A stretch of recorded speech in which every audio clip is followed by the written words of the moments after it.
Hare Krishna. Sound is good.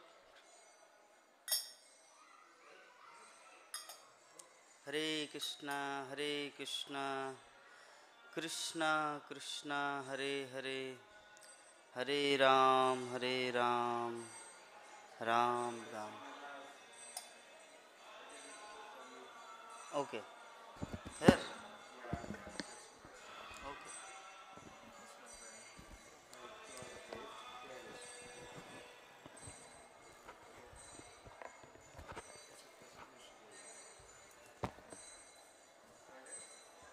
जी मृदंग बजाते? ठीक है लीजिए।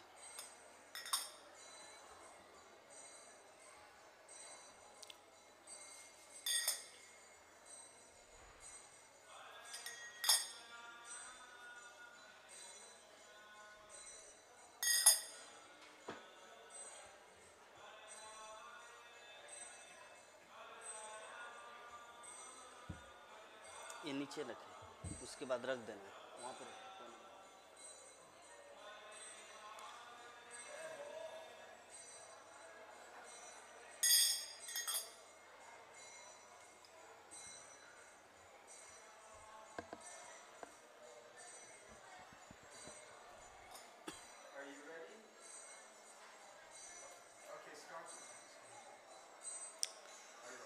जय राधा माधव कुंज विहारी,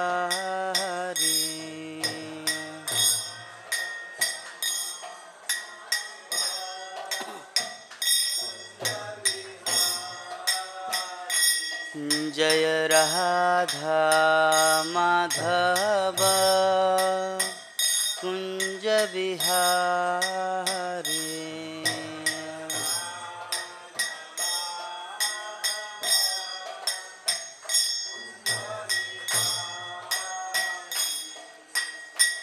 गोपीजन वल्लभ गिरिवरधारी,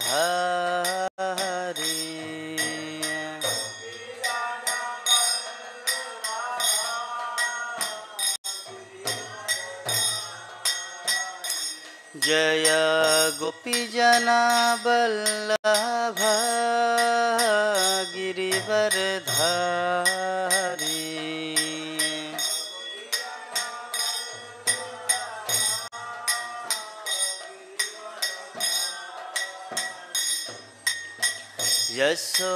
यशोदानंदन व्रज जनरंजना,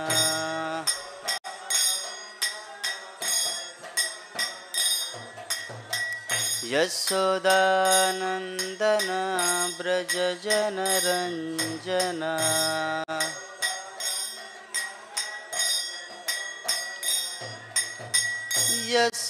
यशोदानंदन व्रज जनरंजना,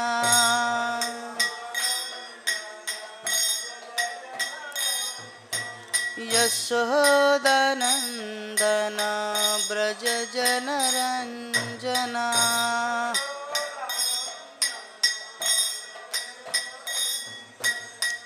यमुना तीरावनचारी,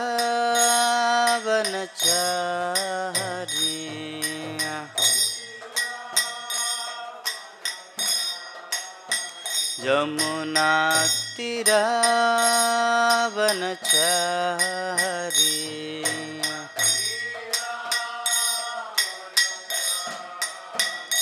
जय राधा माधव कुंज विहारी,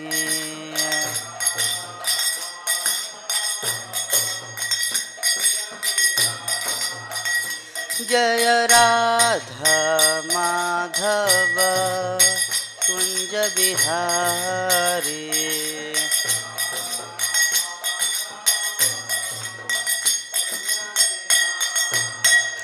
हरे कृष्णा कृष्ण कृष्ण हरे हरे, हरे राम राम राम हरे हरे,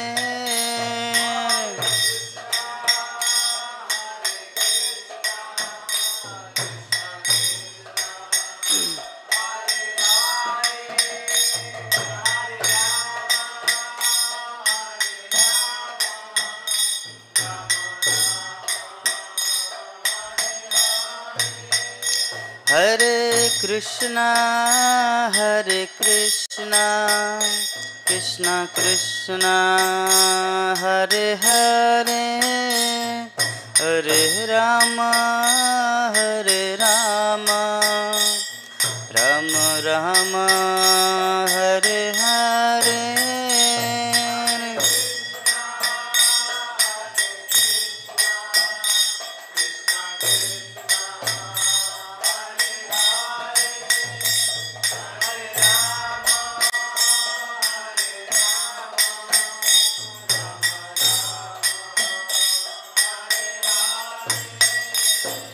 हरे कृष्णा कृष्णा कृष्णा हरे हरे हरे राम राम राम हरे हरे।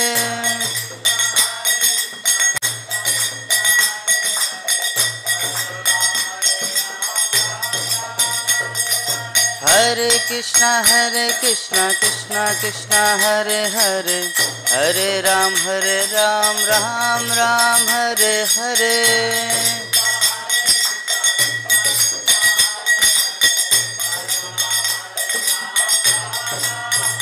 जय राधा माधव राधे।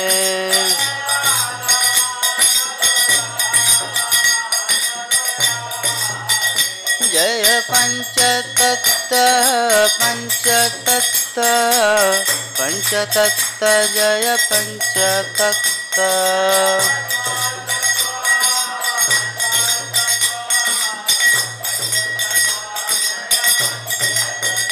जय गौरनिताय जय गौरनिताय।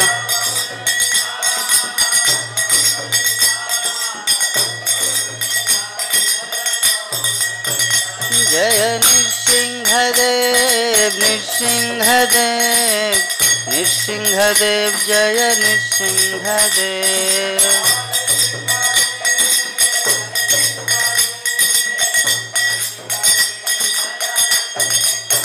जय प्रहलाद महाराज जय प्रहलाद महाराज।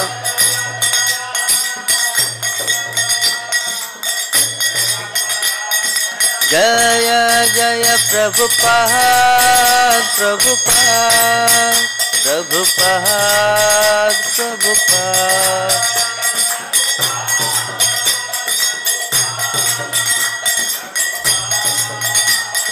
निताय गौर हरि बोल हरि बोल हरि बोल हरि बोल।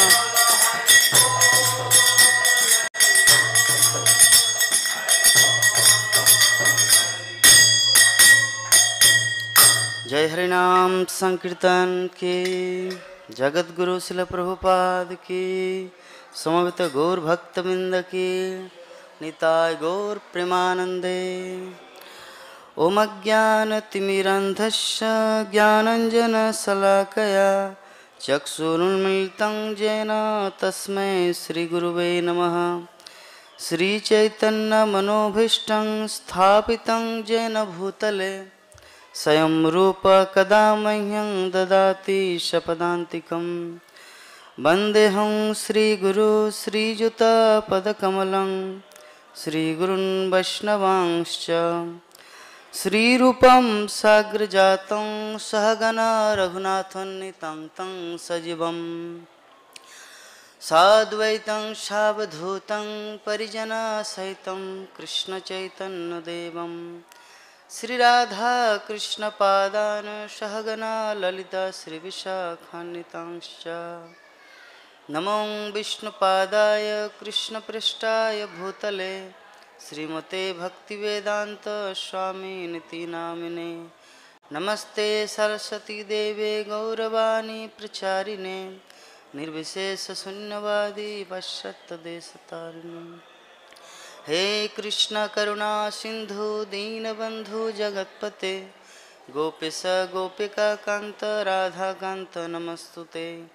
तप्त कांचन गौरांगी राधे वृंदावनेश्वरी वृषभानुसुते देवी प्रणमामि हरिप्रिये। वाञ्छाकल्पतरुभ्यश्च कृपा सिन्धुभ्येव च पतितानां पावनेभ्यो वैष्णवेभ्यो नमो नमः। जय श्री कृष्ण चैतन्य प्रभु नित्यानंद, श्री अद्वैत गदाधर शिवासादि गौर भक्तबिंद।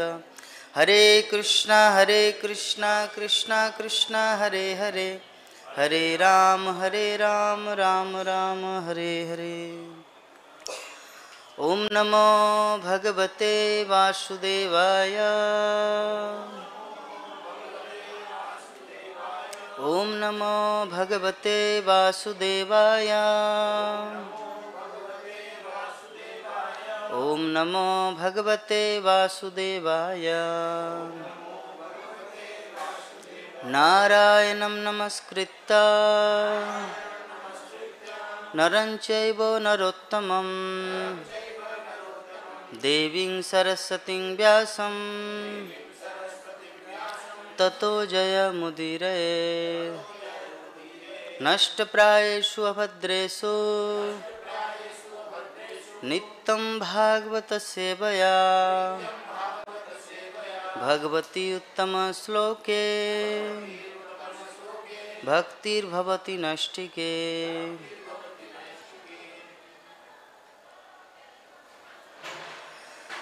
हरे कृष्णा। तो आज हम लोग श्रीमद् भागवतम द्वितीय स्कंद द्वितीय अध्याय श्लोक संख्या 22 इसके ऊपर डिस्कस करेंगे। तो पहले हम श्लोक का उच्चारण करते हैं, आप लोग मेरे पीछे पीछे दोहराइए। यदि पर्यासन नृपपारमेष्टम बेहाय शानामुत जद्विहारम् अष्टाधिपत्यं गुणसन्निवाये सहेव गच्छन् मनसेन्द्रियस्य। यदि पर्यासन् नृपपारमेष्टम् बेहाय शानामुत जद्विहारम् अष्टाधिपत्यं गुणसन्निवाये सहेव गच्छन् मनसेन्द्रियश्च। यदि पर्यासन् नृपपारमेष्टम् बेहाय शानामुत जद्विहारम् अष्टाधिपत्यं गुणसन्निवाये सहेव गच्छन् मनसेन्द्रियश्च। हरे कृष्णा। बोलिए प्रभु जी।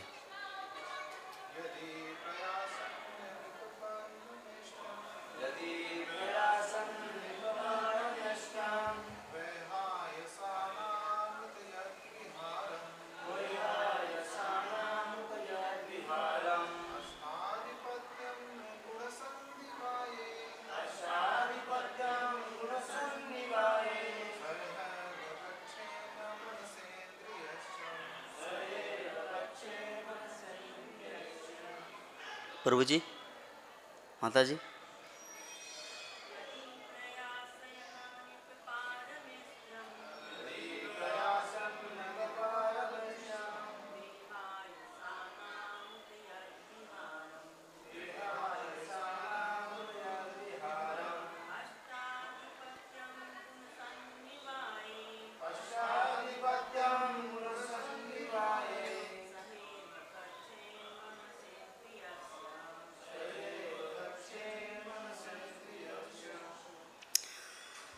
हरे कृष्णा। इस श्लोक का अनुवाद और तात्पर्य हिज डिवाइन ग्रेस ऐसी भक्तिवेदांत तो स्वामी श्रील प्रभुपाद के द्वारा। तथापि हे राजन, यदि योगी में अत्याधिक भौतिक भोगों की यथा सर्वोच्च लोक ब्रह्मलोक जाने की या अष्ट सिद्धियाँ प्राप्त करने की अथवा बेहायसों के साथ अंतरिक्ष बाह्य अंतरिक्ष में यात्रा करने या लाखों लोकों में से किसी एक में स्थान प्राप्त करने की इच्छा बनी रहती है तो उसे भौतिकता में ढले मन तथा इंद्रियों को अपने साथ साथ ले जाना होता है। तात्पर्य, ऊर्ध्वलोकों में अधोलोक की अपेक्षा हजारों हजारों गुना अधिक भौतिक भोग की सुविधाएं हैं। सर्वोच्च लोक में ब्रह्मलोक, ध्रुवलोक इत्यादि है और वे सब महरलोक के ऊपर है। इन लोकों के निवासियों को अष्ट सिद्धियाँ प्राप्त है। उन्हें योग सीखने की कोई आवश्यकता नहीं पड़ती और वे कण के समान लघु होने की शक्ति अनिमा सिद्धि या पंख से भी हल्का होने की शक्ति लघिमा सिद्धि प्राप्त कर लेते हैं। उन्हें भारी से भारी होने की महिमा सिद्धि, कोई आश्चर्यजनक वस्तु उत्पन्न करने या कि इच्छानुसार किसी वस्तु को विनष्ट करने के लिए स्वतंत्रता पूर्वक कार्य करने की ईशित सिद्धि या सारे तत्वों को बस में करने की वसित्त सिद्धि, किसी भी इच्छा के विफल न होने की शक्ति रखने की प्राकम्य सिद्धि या इच्छा अनुसार कोई भी रूप धारण करने की काम बसायती सिद्धि के लिए कोई वस्तु किसी स्थान विशेष से प्राप्त करने की प्राप्ति सिद्धि की आवश्यकता नहीं पड़ती। ये सारी सिद्धियां उच्चलोक के वासियों को प्राकृतिक उपहार नेचुरल गिफ्ट के रूप में मिली होती है। उन्हें बाह्य अंतरिक्ष में विचरण करने के लिए किसी यांत्रिक सहायता की आवश्यकता नहीं पड़ती। वे पलक मारते एक लोक से दूसरे लोकों में इच्छानुसार विचरण कर सकते हैं।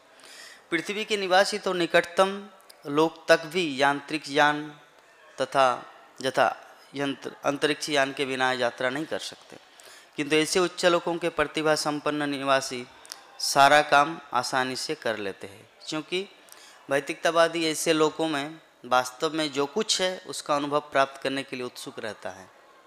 अतएव वह हर वस्तु को स्वयं देखना चाहता है।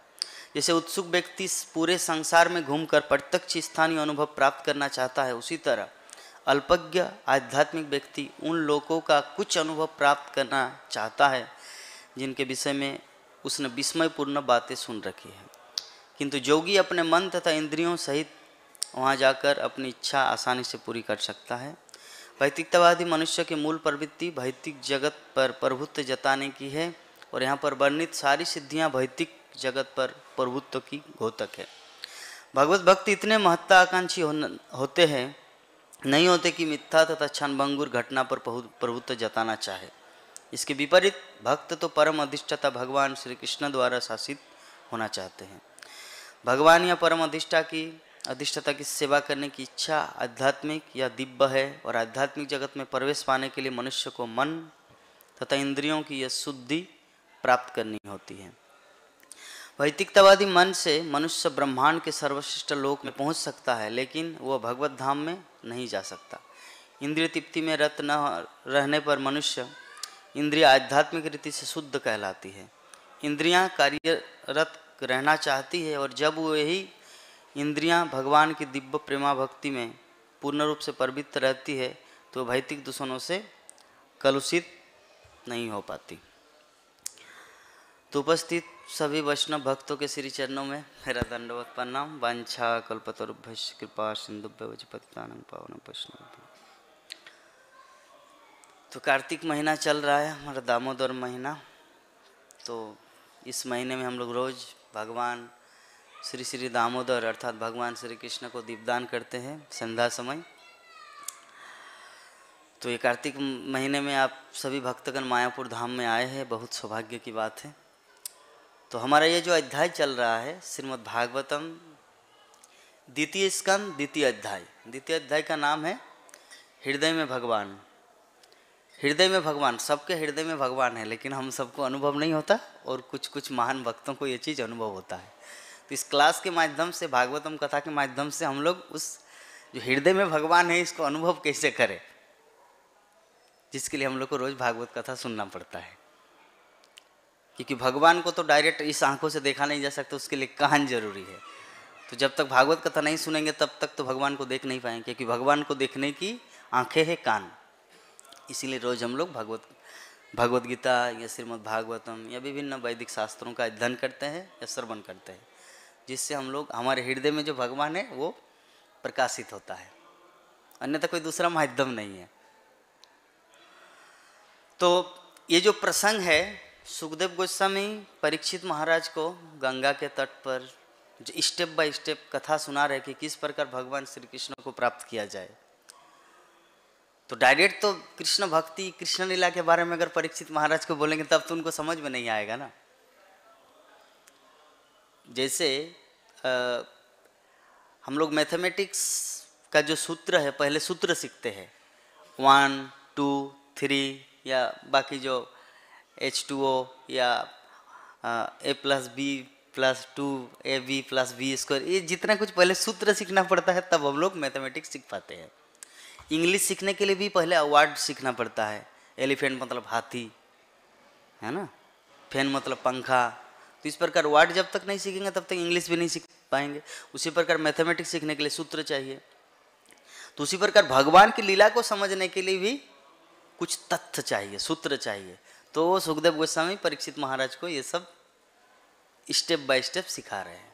प्रथम स्कंद से चालू हुए, अभी द्वितीय स्कंद में ये जो द्वितीय अध्याय है इसमें वर्णन किया कि हृदय में भगवान कैसे अवस्थित रहते हैं और उसको कैसे जागृत किया जाए। तो वो चीज परीक्षित महाराज को सुखदेव गोस्वामी सुना रहे हैं। तो जैसे डायरेक्ट तो भक्त का वर्णन नहीं किया, कर्मकांडी है, ज्ञानकांडी है, जोगी है, अष्टांग जोगी है, उसके बाद भक्त आता है। भक्त PhD है, सर्वोत्कृष्ट है। तो परीक्षित महाराज को बता रहे कि हे राजन, जब भी जोगी इस मानव लोक को छोड़ने की इच्छा करे तो उचित काल या स्थान की तनिक भी इच्छा न करते हुए सुविधापूर्वक अविचल भाव से आसन लगा ले और प्राण वायु को नियमित करके मन द्वारा अपनी इंद्रियों को बस में करे। जैसे हम लोग अभी इस संसार में हैं, ये कब की बात है? जब चैतन्य महाप्रभु का हरे कृष्ण आंदोलन चालू नहीं हुआ था कि सिर्फ हरे कृष्ण महामंत्र जप के ही भगवान के धाम को प्राप्त किया जा सकता। जब ये मूवमेंट नहीं था उस समय की बात है। खैर, सुखदेव गोस्वामी अंत में भागवतम के 12 स्कंद में, 11 स्कंद में लास्ट में बोल ही दिया कि एकमात्र हरि कीर्तन, कृष्ण कीर्तन ही सार है, बाकी कुछ भी काम आने वाला नहीं है इस कलियुग में। लेकिन देखिए, जो चीज़ है सबको डिस्क्रिप्शन तो देना है। जैसे एक मूवी होता है, मूवी में कोई अच्छा सीन होता है और गुंडा हीरोइन को उठा के ले जाते हैं, तो वो सीन भी हम लोग को देखना पड़ता है। अगर बोलेंगे इसको स्किप करेंगे तो बाद में जो गुंडा को मारेंगे हीरो, वो मज़ा नहीं आएगा, आनंद नहीं आएगा। अगर हम लोग बोलेंगे नहीं, रावण को अभी मारेंगे भगवान रामचंद्र, वो सीन डायरेक्ट देखेंगे तो उसमें थोड़ी एक्साइटमेंट आएगा। पहले सीता को कैसे हरण करते रावण, वो पहले देखना पड़ता है, तब आनंद आएगा। हाँ भाई, अभी रावण इसको कैसे मारते हैं, कैसे लक्ष्मण मेघनाथ को मारते हैं, तो पूरा चीज को देखना पड़ता है। तो उसी प्रकार भागवतम की जो मतलब विषय वस्तु है, सब्जेक्ट मैटर है, डायरेक्ट कृष्ण लीला नहीं है, रासलीला नहीं है, या डायरेक्ट कृष्ण भक्ति नहीं है। पहले सब कुछ का वर्णन, जो एक मनुष्य की अलग अलग, सभी जीवों की अलग अलग इच्छाएं हैं। किसी की इच्छा है कि मुझे इस भौतिक ब्रह्मांड में ही भोग करना है, किसी की इच्छा है कि मुझे भगवत धाम जाना है, किसी की इच्छा है कि मुझे इसी भगवत धाम भी नहीं जाना है। जैसे हनुमान भगवान रामचंद्र सबको ले गए अयोध्या में। जब दशहरा संपन्न हो गया तो सभी बानर या बाकी जितने सारे पार्षदगण आए थे, सबको ले गए भगवत धाम। तो हनुमान को बोले कि आप क्यों नहीं जा रहे, व्हाई यू स्टे हियर, आप यहाँ पर क्यों, यहाँ पे क्या कर रहे हैं? बोले कि नहीं, मुझे आप एक वरदान दीजिए। भगवान रामचंद्र को बोले कि क्या वरदान चाहिए? बोले कि जहाँ भी आपका कथा होगा, श्रीमद् भागवत कथा, राम कथा, हरि कथा, मैं वहाँ पे रहूँ। जब तक इस संसार में आपकी कथा रहेंगे तब तक मैं जीवित रहूँ। तो हनुमान भगवत धाम नहीं गए, वो इसी लोक में। तो सब जीवों की अलग अलग इच्छाएं हैं। कोई ध्रुव महाराज की तरह भौतिक भोग चाहते हैं, भगवान को चाहते हैं। कोई निष्काम भाव से सुदामा की तरह, नहीं मुझे कुछ नहीं चाहिए, ओनली कृष्ण भक्ति चाहिए।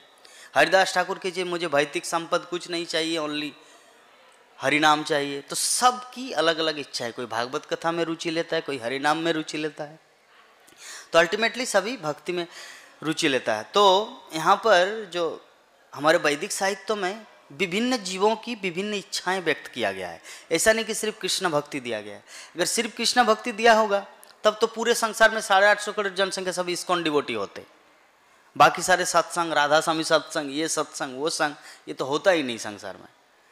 तो इससे क्या प्रमाणित होता है कि प्रत्येक जीव की एक अलग अलग इच्छाएं हैं कि मैं बीड़ी पान करूं और हरिनाम करो, उस तरह का एक संस्था बन गया। कोई बोलते कि मैं मीट मछली भी खाऊं, हरिनाम करूं, ठीक है, उस तरह का भी एक आउल बाउल, नेड़ा नड़ी, करता भाजी, 13 प्रकार के जो अपसंप्रद, उनमें से कोई आ जाता है। और कोई एकदम शुद्ध शुद्ध कृष्ण भक्ति करेंगे, जैसे गोपियां करती थी वैसे ही प्रभुपाद वैसा क्रिएट किया इस्कॉन। अगर आपको गोपियों जैसा भक्ति करना है तो कम टू इस्कॉन। और अगर इसे आउल बाउल लेना लेड़ी खैनी भी खाएंगे और दूध भी पान करेंगे तो ठीक है, उसके लिए भी पार्टिकुलर है, जाओ हरिद्वार के वहाँ पे विभिन्न जगह ऐसा है। तो संसार में अलग अलग संस्थाएं क्यों बने हैं? क्योंकि अलग अलग प्रत्येक जीवात्मा की अलग अलग इच्छाएं हैं, भिन्न भिन्न इच्छाएं हैं। तो सुखदेव गोस्वामी भी परीक्षित महाराज को सब कुछ बने, ये तो सिर्फ पार्टिकुलर परीक्षित महाराज के लिए नहीं है ना, भागवत श्रीमद् भागवत प्रत्येक जीवात्मा के लिए, ताकि जो भी जीवात्मा इस संसार में आए हैं वो कैसे भगवान श्री कृष्ण को प्राप्त करे और किस प्रकार प्राप्त करे। क्योंकि डायरेक्ट मान लीजिए कोई साइकिल चला रहे और कोई 4 चक्का गाड़ी में घूम रहे, तो 4 चक्का गाड़ी वो भी कृष्णनगर जा सकते हैं, एक साइकिल वाला भी कृष्णनगर जा सकते हैं, दोनों वहाँ पे जा सकते हैं। अगर साइकिल वाला बोले नहीं मैं नहीं जा सकता, क्यों? क्योंकि मैं साइकिल में हूँ, अरे साइकिल वाला भी वहाँ जा सकते हैं। तो जाना मतलब कोई अष्टांग योग के द्वारा, कोई भक्ति के द्वारा, लेकिन अल्टीमेटली किसमें जल्दी पहुँचेंगे? श्रील प्रभुपाद एग्जाम्पल देते हैं भगवद गीता के तात्पर्य में, लिफ्ट का और सीढ़ी का। सीढ़ी में देर लगेगा और ऐसा देर लगेगा मतलब हो सकता आप थक भी जाएंगे, क्योंकि ये तो 3 ताला 4 ताला का नहीं, भगवत धाम बहुत ताला है, भगवत धाम पहुँचने के लिए बहुत समय लगेगा। किंतु अगर भक्ति का प्रोसेस, कृष्ण भक्ति, प्रेम का मार्ग अगर चयन किया जाए तो आसानी से हो सकता है। अभी कृष्ण प्रेम, कृष्ण भक्ति और योग में अंतर क्या है? योग में क्या है? ऑफिशियल है वो, ऑफिशियल। जैसे ऑफिशियल में क्या है ना, आप वृद्धा पेंशन के लिए कहीं पर बीडीओ ऑफिस जाके अप्लाई किए तो गारंटी नहीं है कि आपका हो ही जाएगा, लेकिन जो उसका जो हेड है वो आपका मामा लगते हैं या मौसा लगते हैं या आपका चाचा लगते हैं। अगर वो अगर चाहे तो कोई रुकवा सकता है? नहीं। तो वो क्या रिश्ता हुआ? प्रेम का। और ये जो बीडीओ ऑफिस में जो डायरेक्ट ऑफिशियल में कागज जमा दिया, वो क्या रिश्ता हुआ? ऑफिशियल। तो ऑफिशियल और प्रेम, तो कृष्ण भक्ति जो है ना वो प्रेम का रिश्ता है, वो होगा ही, प्रेम का रिश्ता है, उसमें भगवान को प्राप्त हम लोग करेंगे। लेकिन योग का पंथ, अष्टांग योग का पंथ, ये विभिन्न, इसमें कोई गारंटी नहीं कि हम लोग वहाँ पे पहुँच पाएंगे। विश्वामित्र योग का पंथ अपनाए थे, फिसल गया, पहले काम के द्वारा, सेकंड में क्रोध के द्वारा। पहले मेनका आए, 10,000 वर्ष जो इतना दिन बेचारा तपस्या किए, सब विफल हो गया। मैंने कहा कि विश्वामित्र सोचा कि ओ ये सच में मेरी पत्नी बनने के लिए आए हैं। उनको थोड़ी पता है फॉरेनर गर्ल्स किसी की पत्नी नहीं होते, मतलब स्वर्ग की अप्सरा किसी की पत्नी नहीं होते, उनको थोड़ी पता था। आके फिसल गया, बात बोले कि नहीं नहीं मुझे इंद्र बुला रहे, मुझे जाना ही है। बोले कि अरे बच्ची है तुम्हारा शकुंतला, ये लड़की को तो कम से कम देखो। बोले कि नहीं नहीं नहीं, देखिए मुझे ऊपर से बुला हुआ है। तो बोले कि बच्चे का, बोले कि देखिए हम लोग अप्सरा है, हम लोग फॉरेनर गर्ल्स है, हमारे ये सब डिवोर्स कोई साधारण बात है, ठीक है, हमारे लिए उतना मतलब ममत्व, भारतीय नारी, वैदिक संस्कृति, नो नो नो, मैं ये नहीं कर सकता, क्योंकि उधर से बुला हुआ है, क्योंकि उधर से अगर हम नहीं जाएंगे तो इंद्र आके मुझे मार देंगे। हाँ, तो बोले कि तो अभी विश्वामित्र बोल के देखिए मैं तुम्हारे लिए जान दे दूंगा, फिर भी प्लीज बच्चे के खातिर आप रुक जाइए यहाँ पर। बोले कि हम नहीं रुक सकते। तो बच्चे को रास्ते में रखा और उसको छलांग लगा के चले गए स्वर्गलोक की अप्सरा में इनका। तो विश्वामित्र अभी बोले कि मैं भी चला जाऊंगा। और इतना वैराग्य हुआ उनके मन में, इतना वैराग्य धारण कर लिया कि जब तक हम उस पूर्ण ब्रह्मर्षि नहीं बन जाते तब तक हम रुकेंगे नहीं। अभी फिर से चालू किया, पहले था 10,000 ईयर्स, सेकंड में कितना दिन किया? 60,000 वर्ष। 60,000 वर्ष तपस्या किया। तो इंद्र को बोले कि ये जाओ थोड़ा डिस्टर्ब करने जाना है, तिलोत्तमा को भेजे। तो तिलोत्तमा को भेजे तो देखा कि कोई तो आया है। पहले छुन छुन बजाए थे, आंख बंद था और कान से सुने और आंख खोले, देखे लड़की सामने है, आलिंगन किया, बच्चा हो गया, लाइक दैट फिसल गया। पहला काम का शिकार। योग पथ कितना डिफिकल्ट है, योग के द्वारा भगवान को प्राप्त करना कितना कठिन है, जरा देखिए। पहला काम के द्वारा फेल डाउन हुआ, फिर इतना दिन तपस्या किए, बोले कि फिर कोई डिस्टर्ब करने आया, आंख बंद करके है, फिर छुन छुन बज रहा है, तिलोत्तमा है इस बार। तो जैसे आंख खोले इतना क्रोध हुआ उसको, जल के भस्म, मतलब आंख खोल दिया, इतना क्रोध हुआ। तो क्रोध के कारण उनका जो 60,000 वर्ष जो तपस्या किए थे फिर ही चला गया। पहले 10,000 प्लस 60, 70,000 वर्ष चला गया। और हम लोगों को कितना समय मिला है, अब कितना बचेंगे? जैसे मेरा 30 साल उम्र है, और कितना बचेंगे? वो 35 साल बचेंगे और क्या। कलियुग को तो धीरे धीरे आ रहे ना, 65-70 साल के व्यक्ति जीते हैं, ये चलिए 80 साल जिएंगे, तो कितना उम्र है? और 50 से, और 50 साल में अगर हरे कृष्ण महामंत्र का जप करेंगे, भागवत कथा को श्रवण करेंगे, तो भगवत धाम निश्चित है। प्रभुपद बोले हैं हम सेकंड द्वार से आपको ले जाएंगे। कलेक्टर ऑफिस में 2 द्वार होता है, एक चाय पीने वाला जो ऑफिसर लोग साइड में चाय पीने के लिए जाते हैं, और एक है मेन गेट जिसमें गाड़ी घुसता है, बड़े बड़े बाकी दुनिया के लोग जो अपने काम के लिए कुछ जाते हैं, वो एक मेन गेट, उसमें सबका अलाव है। लेकिन जो साइड गेट होता है, जो ऑफिसर लोग चाय पीने के लिए जाते हैं ढाबा, वो एक छोटा गेट है। तो प्रभुपाद बोलते कि मैं आपको उस गेट से ले जाऊंगा भगवत धाम। ये सीधा गेट से तो नहीं होगा। सीधा गेट मतलब अपने प्रयास से भगवान को प्राप्त करना, दैट इज कॉल्ड सीधा गेट। और साइड गेट मतलब प्रभुपाद की हेतु की कृपा, कि आप जस्ट चैंटिंग करो, भागवत कथा सुनो, जो रूल्स फॉलो करना है वो कीजिए, बस भगवत धाम जाना एकदम पूरा संपूर्ण मेरा हाथ में है, गारंटी। तो कितना फैसिलिटी हम लोग को मिला है, कितना भाग्यशाली हम लोग। तो खैर हम लोग चीज़ को समझ गए, 2 मार्ग है, एक है जोग मार्ग, एक है भक्ति मार्ग, प्रेम और ऑफिशियल। ऑफिशियल से कोई गारंटी नहीं कि हो ही जाएगा, लेकिन प्रेम से पूरा पूरा समय, क्योंकि प्रेम से वो आपका चाचा है, मामा है, जो बीडीओ ऑफिस में वहाँ पे बैठा हुआ है, वो आपका वृद्धा पेंशन बना देंगे। लेकिन ऑफिशियल में कोई गारंटी नहीं है, हो सकता है वो कागज के ऊपर रखा रहेगा, कब बनेगा, कब आपका 60 साल पार होगा तब वृद्धा पेंशन बनेगा। खैर, तो तत्पश्चात जोगी को चाहिए, सुखदेव गोस्वामी आगे वर्णन कर रहे हैं, कि वो अपनी विशुद्ध बुद्धि के द्वारा अपने मन को जीवात्मा में तदाकार करे, फिर जीवात्मा को परमात्मा में विलीन कर दे। ऐसा करने के बाद पूर्णतया तुष्ट जीव तुष्टि की चरम अवस्था को प्राप्त होता है, जिससे वो अन्य सारे कार्यकलाप बंद कर देता है। जोगी का वर्णन कर रहे हैं सुखदेव गोस्वामी, योग का वर्णन करेंगे, किस प्रकार जोगी। तो धीरे धीरे क्या करना है उनको, अपनी विशुद्ध बुद्धि के द्वारा मन को जीवात्मा में तदाकार करे। जीवात्मा हमारे हृदय में आत्मा है, लेकिन हम सबको ये अनुभव नहीं होता। जब हम लोग छोटा बच्चा था, जब बच्चे हैं ना, छोटा बच्चे हैं, तो अभी क्या समझते कि मैं मन हूँ, लेकिन जब धीरे धीरे जैसे हम लोग भक्ति में थोड़ा प्रोग्रेस करते हैं, थोड़ा अनुभव होता नहीं मन के ऊपर तो कोई एक है, क्योंकि मन तो हमारा बहुत कुछ चाहता है कि निर्जल एकादशी के दिन में समोसा खाए, मन चाहता है, लेकिन बुद्धि बोलते नहीं, तुम तपस्या कर रहे हो, तुमको अभी आज पानी तक नहीं पीना है।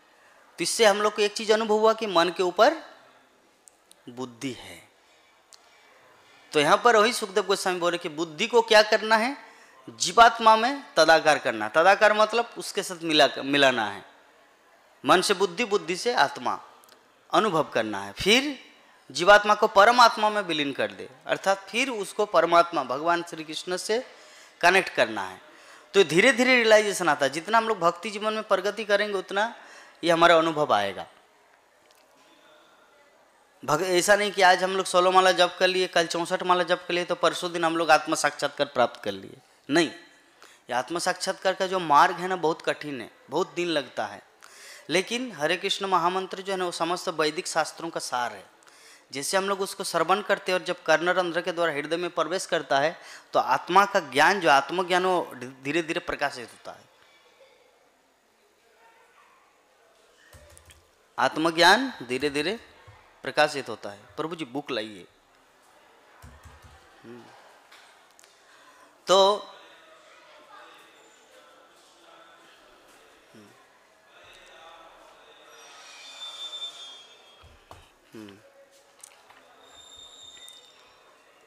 तो यहाँ पर जो सुखदेव गोस्वामी जो बोलना चाह रहे हैं कि हे राजा, यदि योगी में अत्यधिक भौतिक भोगों की यथा सर्वोच्च लोक ब्रह्मलोक जाने की, जोगी को तो पहले निष्प्रिय होना चाहिए। क्योंकि कहा जाता है कि एक रॉकेट जो ऊपर जाता है, रॉकेट क्यों ऊपर जाता है? क्योंकि हल्का होता है। जितना हल्का होगा उतना वो ऊपर जाएगा। क्योंकि भारी चीज लेके कोई आकाश में उड़ नहीं सकता। इसीलिए हम लोग जानते हैं एरोप्लेन में, हेलीकॉप्टर में कम वजन लिया जाता है, और जब हम लोग ट्रेन में सफ़र करते हैं जितना लेना है, कांथा, कंबल, चादर, जितना कुछ, लेकिन एरोप्लेन में जब उड़ते हैं उतना कुछ नहीं, जस्ट 20 किलो 19 किलो एक एवरेज होता है। क्यों? क्योंकि आकाश में उड़ते हुए। तो अगर हम लोग जितना ऊपर जाएंगे उससे हम लोग को क्या करना है? हल्का होना है। तो यहाँ पर जो जोगी का एक समस्या क्या होता है, परीक्षित महाराज को बोल रहे कि हे महाराज परीक्षित, कि अगर किसी जोगी को अष्ट सिद्धियां प्राप्त करने अथवा बह्याशय के साथ बाह्य अंतरिक्ष में यात्रा करने या लाखों लोकों में से किसी एक में स्थान प्राप्त करने की इच्छा बनी रहती है, तो उसे भौतिकता में ढले मन तथा इंद्रियों को अपने साथ साथ ले जाना होता है। अर्थात हमारे 3 शरीर है, एक है स्थूल शरीर, एक है सूक्ष्म शरीर, और एक है सच्चिदानंद स्वरूप आत्मा, जो हमारा रियल फीचर है।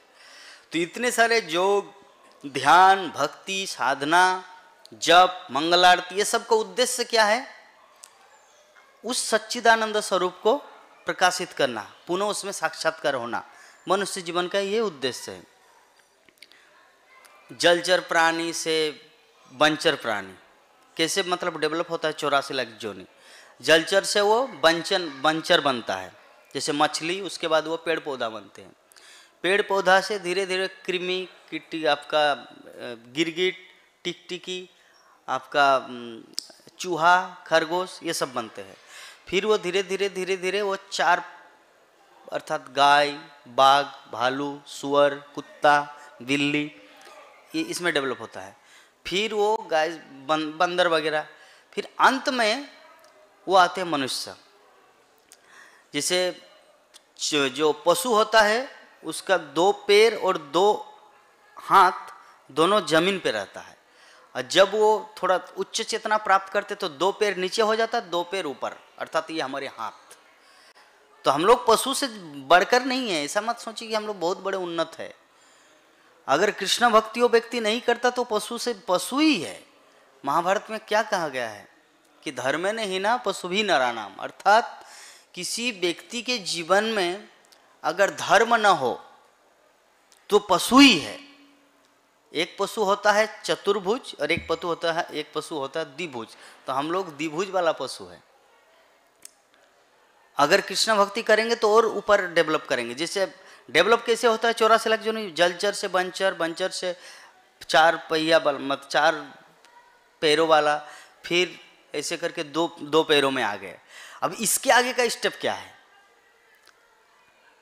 जैसे एक बच्चे का प्राइमरी स्कूल से उत्क्रमित विद्यालय, फिर हाई स्कूल, फिर कॉलेज, फिर यूनिवर्सिटी, है ना। यूनिवर्सिटी में जाके खत्म होता है, लेकिन यूनिवर्सिटी की बस सिर्फ पढ़ाई करके बैठना नहीं, उनको कुछ कमाना भी है अपने जीवन को चलाने के लिए, अपने परिवार को चलाने के लिए। वो है उनका अंतिम उद्देश्य। तो उसी प्रकार ये जो मतलब 84 लाख जीव जोनी है, इनमें से जलचर, बंचर, इस तरह करते करते स्थावर, जंगम, लास्ट में जब मनुष्य आते हैं, मनुष्य है पीए आपका यूनिवर्सिटी। तो इसके आगे क्या करना है? कमाना है। क्या कमाना है? कृष्ण भक्ति। कृष्ण भक्ति अगर करेंगे तभी वो मनुष्य अपने सच्चिदानंद स्वरूप को प्राप्त करेंगे, और सच्चिदानंद स्वरूप को प्राप्त करके वो भगवत धाम जा सकते हैं। अगर वो यूनिवर्सिटी में फंस गया, आगे कुछ कमाना नहीं है, कोई पैसा नहीं कमाना है, बस यहीं पर मेरा सब कुछ है, तब तो वो मनुष्य स्तर में रह गया। मनुष्य से ऊपर क्या है? देवत्व, अर्थात दिव्यता, अर्थात भक्ति जीवन शुरू होता है। लेकिन अगर उसी में अटके गए, अरे मैं तो मनुष्य बन गया, भगवान भी 2 हाथ थे, मैं भी 2 हाथ हूं, अगर ऐसा कोई भाव आया, भीष्मदेव भी 2 हाथ थे, युधिष्ठिर, 5 पांडव, प्रहलाद महाराज, ध्रुव, वो भी 2 हाथ थे, मैं भी 2 हाथ, मतलब मैं भी उसी के लेवल का हूं। ऐसा नहीं है। वो लोग एक चीज किया था एडिशनल, क्या उनके जीवन में क्या था? कृष्ण भक्ति। तो अगर हमारे जीवन में अगर कृष्ण भक्ति को, तभी हम लोग प्रोग्रेस कर रहे हैं, अन्यथा हम लोग उसी पशु लेवल में ही है। जलचर, बंचर, स्थावर, जंगम, ऐसे करके धीरे धीरे करके मनुष्य यूनिवर्सिटी तक पहुंच गए, विश्वविद्यालय तक। लेकिन विश्वविद्यालय में आना ही पर्याप्त नहीं है। यहाँ से पास आउट करके आपको कुछ इनकम करना है, अर्थ फाइनेंस उपार्जन करना है, तब आपका सार्थक हुआ इतना दिन का पढ़ाई। उसी प्रकार हमारे जो 84 लाख जीव जोनियों का जो पूरा सार्थकता है वह मनुष्य जीवन पाकर कृष्ण भक्ति करना। लेकिन जो इसे नहीं करता, नरोत्तम दास ठाकुर बोलते हैं उनके लिए, मनुष्य जन्म पाइया राधा कृष्ण ना भजिया, আমি জানি শুনে विष खाइनो।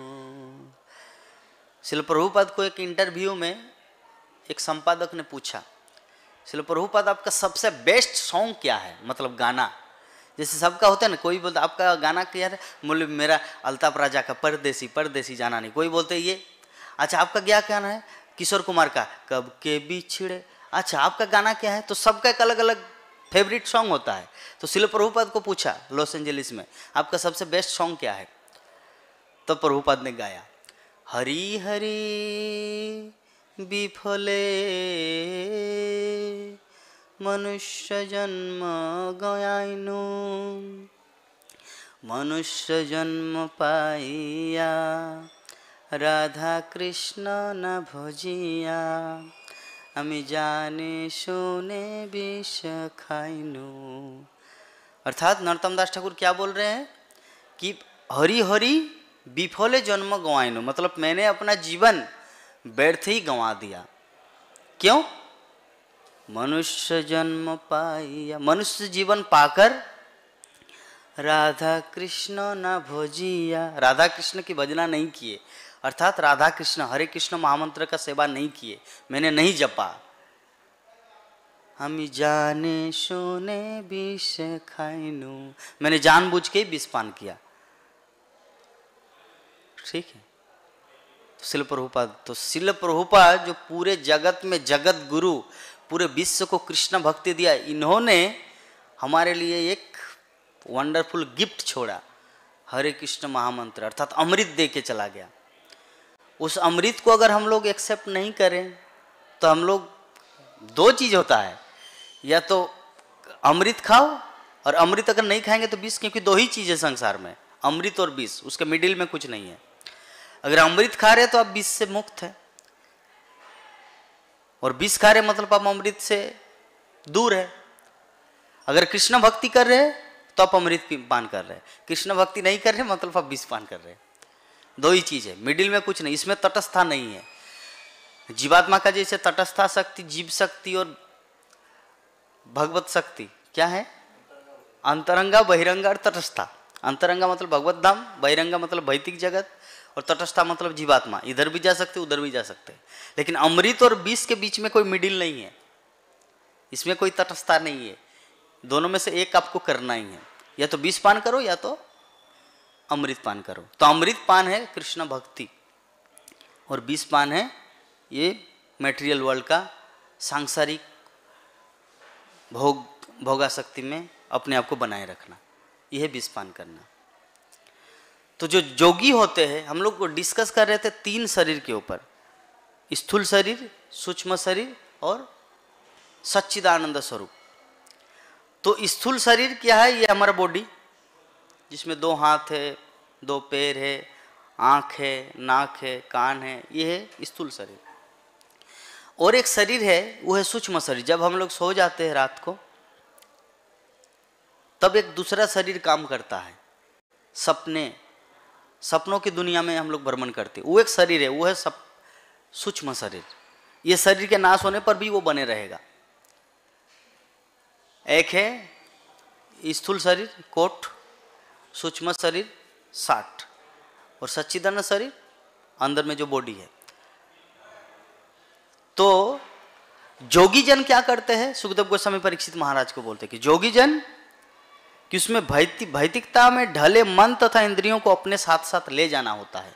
अगर वो ऐसे आसक्ति बनाए रखे तो कितना भी भौतिक ब्रह्मांड के ऊपर कितना भी दूर क्यों न चला जाए, उनको साथ साथ में ये चीज लेके जाना पड़ेगा। और जब लेके जाते तो उसका जन्म भी वैसा होगा। अगर मान लीजिए भगवत गीता में क्या कहा गया है कि जम जम वापी स्मरणम भावम तज्जत अंत्य कलेबरम, कि मृत्यु के समय व्यक्ति जिस जिस भाव का अनुसरण या चिंतन करता है उसी के अनुरूप उसको देह प्राप्त होता है। तम तमेव इति कौन्तेय सदा तद्भावो भावित, उसको उस अनुरूप शरीर प्राप्त होता है। तो जोगी जन क्या बोलते हैं यहाँ पे, भक्त की बात नहीं, अभी जोगी का बात हो रहा है। ये जो श्लोक है द्वितीय स्कंद द्वितीय अध्याय 22 नंबर श्लोक, यहाँ पे जोगियों का वर्णन किया जा रहा है। भक्त है वो तो शुद्ध है, ये सब वर्णन किया जा रहा था कि हम लोग सीखे कि हम लोग कौन सा पथ को चयन करें, जोगपथ या भक्ति पथ। ये सब डिस्क्रिप्शन इसीलिए दिया गया है, इसीलिए परीक्षित महाराज को समझा रहा था कि हम लोग इतिहास से कुछ सीखे, क्योंकि हम लोग वो भूल न करें जो जोगी जन करते हैं, बल्कि हम लोगों को वही चीज करना है जो भक्तगण करते हैं। क्योंकि भक्तगण सफल होते हैं, जोगी जन असफल होते हैं। विश्वामित्र असफल हुए, हरिदास ठाकुर सफल हुए। तो इतिहास से हम लोग को सीखना है। तो वही चीज यहाँ पे जो जोगी होते हैं वो कितना ही महापंडित, कितना ही बड़े विद्वान, कितना ही तपस्या करने वाला क्यों ना हो, उनको साथ में ये दो चीज लेना पड़ता है। क्या? मन तथा इंद्रियां। मन तथा इंद्रियां मतलब सूक्ष्म शरीर है। तो सूक्ष्म शरीर, जैसे मान लीजिए इस जीवन में आपने किसी को थप्पड़ मारा, या किसी को दुख दिया, या किसी का पैसा लिया, उसको आप रिटर्न नहीं किए और आप मर गए, तो सूक्ष्म शरीर में तो वो चीज रह गया और आप शुद्ध भक्ति किए नहीं, इसीलिए सूक्ष्म शरीर भी आपके साथ रह गया। अब दूसरे जीवन में क्या, आपको शरीर धारण करना पड़ेगा। शुद्ध भक्त और भक्त में क्या अंतर है? शुद्ध भक्त जो है ना, स्थूल शरीर तथा सूक्ष्म शरीर से परे सच्चिदानंद स्वरूप को उपलब्धि कर चुके हैं। और भक्त जो है हम सब है, जो हम लोग सूक्ष्म शरीर, स्थूल शरीर, आत्मा, तीनों को एक साथ खिचड़ी बना के खाते हैं। ठीक है, दैट इज आवर डिफरेंस। शुद्ध भक्त और भक्त में अंतर। अगर हम लोग शुद्ध भक्त, जैसे नारियल होता है ना, नारियल के ऊपर में बाल बाल क्या बोलते हैं उसे, फिर अंदर में और एक चीज बहुत टाइट है, और उनके अंदर है खाने वाला वस्तु। तो खाने वाला वस्तु है आत्मा, उसके ऊपर है टाइट सूक्ष्म शरीर, स्थूल शरीर, और अंदर में आत्मा। तो हम लोगों को क्या करना है, उससे बिछड़ जाना है। जब वो कच्चा रहता है नारियल, प्रभु जी, जब डाब रहता है, डाब का पानी में जब कच्चा रहता है तो तीनों को अलग करना असंभव है, तीनों को अलग करना। लेकिन जब पक जाता है तो उसका जो ऊपर का जो बाल है उसको अलग किया जा सकता है, उसका जो ढक्कन है उसको भी दूर किया जा सकता है, और उसका जो सांच है, जो नारियल बिक्री होता है ना, जो थाला में लेके बिक्री करते हैं बाजार में लोग, तो एकदम एज इट इज निकल जाता है। क्यों? क्योंकि वो पका हुआ रहता है। लेकिन डाब में से अगर आप निकालना चाहे तो तब तीनों एक साथ कटेगा। डाब का ऊपरी हिस्सा, भीतरी हिस्सा और मूल, तीनों एक साथ आपको काटना होगा। लेकिन जब पक जाता है तो तीनों अलग अलग सेपरेट हो जाता है। तो शुद्ध भक्त मतलब पका हुआ नारियल, और अभी हम लोग डाब की स्थिति में है। ठीक है, तो जो भी है हम लोग को समझना है इस तत्व को, कि धीरे धीरे अगर हम लोग इस पथ में लगे रहे, रोज श्रीमद् भागवत की कथा सुनते रहे, तो हम लोग उसी पथ में आ जाएंगे, अर्थात शुद्ध भक्त के पथ में। तो ये जो आज का हमारा जो श्लोक है, बहुत कुछ बोलने के लिए है, जिसमें अष्ट सिद्धि, नवनिधि सबका वर्णन किया गया है।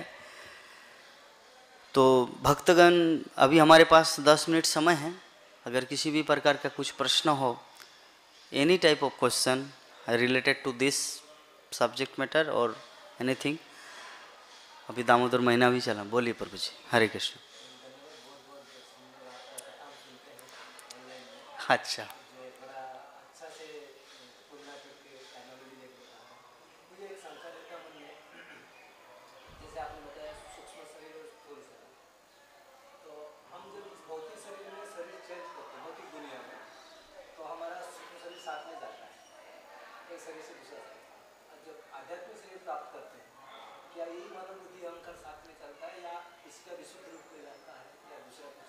ये हट जाता है।